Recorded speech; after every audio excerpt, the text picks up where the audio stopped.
পশ্চিমবঙ্গে ৪২ জন মুসলিম এমএলএ এর মধ্যে একমাত্র নওশাদ সিদ্দিকী মুখ্যমন্ত্রী মমতা বন্দ্যোপাধ্যায়ের কাছে চিঠি লিখেছেন এবং ৩ দিন ছুটির আবেদন করেছেন। আপনারা সকলে জানেন আর দুদিন পরে ঈদ। এই ঈদ উপলক্ষে গোটা রাজ্যের সংখ্যালঘু মুসলিমদের একটা দাবি যে রাজ্য সরকার ৩ দিন কমপক্ষে ছুটি দিক।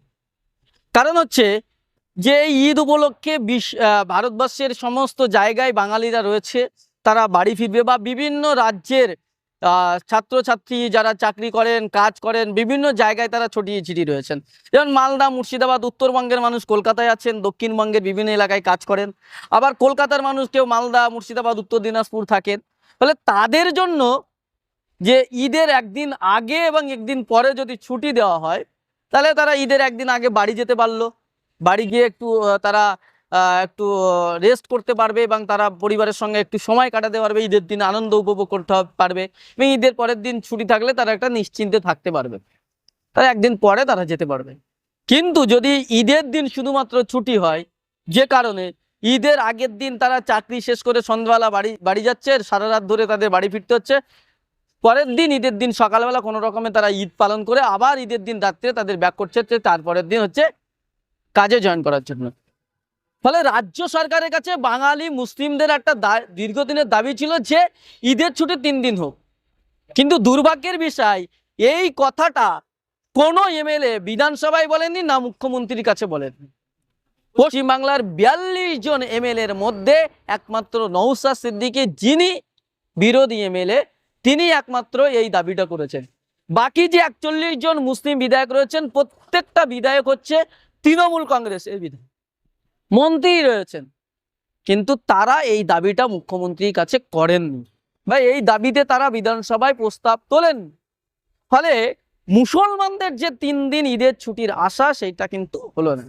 বিভিন্ন অরাজনৈতিক সংগঠন বিভিন্ন সময় আন্দোলন করেছেন এবং সেই আন্দোলনের ফলে রাজ্য সরকার এই ২ বছর ধরে আমরা যেটা দেখছি যে ২ দিন ঈদের ছুটি করেছে, রোজার ঈদে, যেটা আমরা ঈদুল ফিতর বলে, এই রোজার ঈদের ছুটি ২ দিন করেছেন, কিন্তু কুরবানির ঈদের ছুটি ২ দিন নয়, ১ দিন।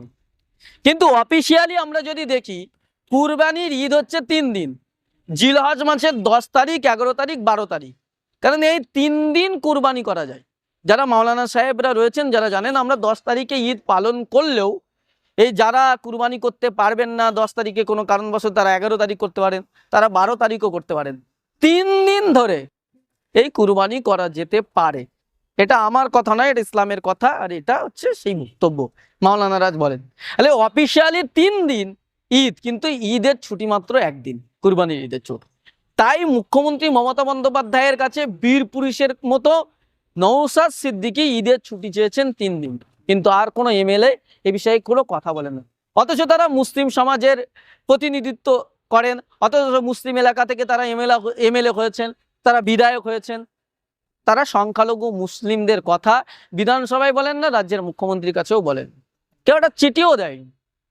এর মধ্যে অনেকেই রয়েছেন, আমাদের যেমন সিদ্দিকুল্লাহ চৌধুরী, তিনি বারবার, যেমন সিদ্দিকুল্লাহ চৌধুরী তিনি বারবার ঈদের আগে, সিদ্দিকুল্লাহ চৌধুরী তিনি এমএলএ হওয়ার আগে বারবার এই কথাটা বলতেন যে ঈদের ৩ দিন ছুটি লাগবে, দিচ্ছেন। এমএলএ হওয়ার পরে তার কিন্তু সেই দাবি আর নেই।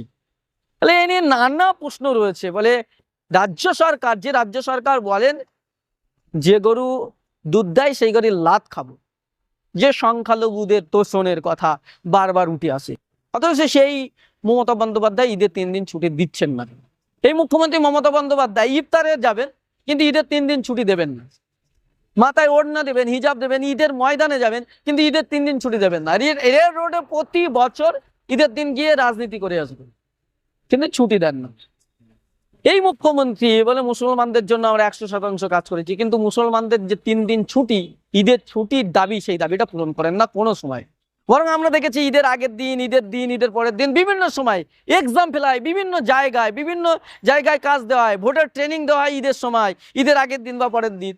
ফলে এটা নিয়ে অনেক সমস্যা তৈরি হয়েছে, কিন্তু ঈদের ছুটি 3 দিন দিতে চান না এই রাজ্যের মুখ্যমন্ত্রী। অথচ দেখুন 2021 বিধানসভা নির্বাচনে একচেটিয়া মুসলমানরা এই তৃণমূল সরকারকে ভোট দিয়েছে।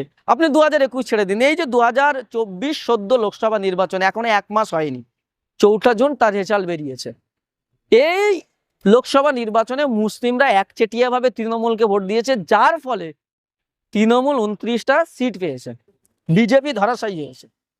কিন্তু সেই মুখ্যমন্ত্রী মমতা বন্দ্যোপাধ্যায় এই মুসলমানদের ঈদের ছুটি 3 দিন দিতে নারাজ। ফলে সেই মুখ্যমন্ত্রীর কাছে একমাত্র বিধায়ক, ভাঙড়ের বিধায়ক, ইন্ডিয়ান সেকুলার ফ্রন্টের বিধায়ক নওশাদ সিদ্দিকী 3 দিন ছুটির দাবি করেছেন। তবে সেই ছুটিটা এখনো গ্রাহ্য করা হয়নি। সেটা কি মঞ্জুর করা হবে কি হবে না তার কোনো প্রত্যুত্তর পাওয়া যায়নি। তবে বাংলার মানুষের দীর্ঘদিনের দাবি, বাংলার মুসলমানদের, সংখ্যালঘু মুসলিমদের দীর্ঘদিনের দাবি যে অন্তত ঈদের ছুটি 3 দিন করা হোক। কারণ হচ্ছে 4 দিনের দুর্গাপুজোর 2 দিন ছুটি, একদিকে লক্ষ্মী পুজোর 2 দিন ছুটি, ছট পুজোর 2 ছুটি। তো আমাদের ঈদের ক্ষেত্রে কেন এই দ্বিচারিতা? সরকারের এই মুসলমানদের সঙ্গে এত শত্রুতা কিসের? অথচ এই মুসলমানদের সরকারকে সবচেয়ে বাঁচিয়ে দিয়েছে এই তৃণমূল সরকারকে, সবসময় বাঁচাচ্ছে। 2019, 2021, 2024 সংখ্যালঘু এলাকায় একদম তৃণমূল একদম প্রায় 90% ভোট পাচ্ছে। তারপরে কেন? ফলে এই সরকারের প্রতি প্রশ্ন কিন্তু উঠছে, প্রশ্ন আরো উঠবে। এরকম ধরনের নানা তথ্য পেতে আমাদের ইউটিউব চ্যানেলটি সাবস্ক্রাইব করুন, আমাদের ফেসবুক পেজটি ফলো করুন। সকলে ভালো থাকবেন, সুস্থ থাকবেন, ধন্যবাদ।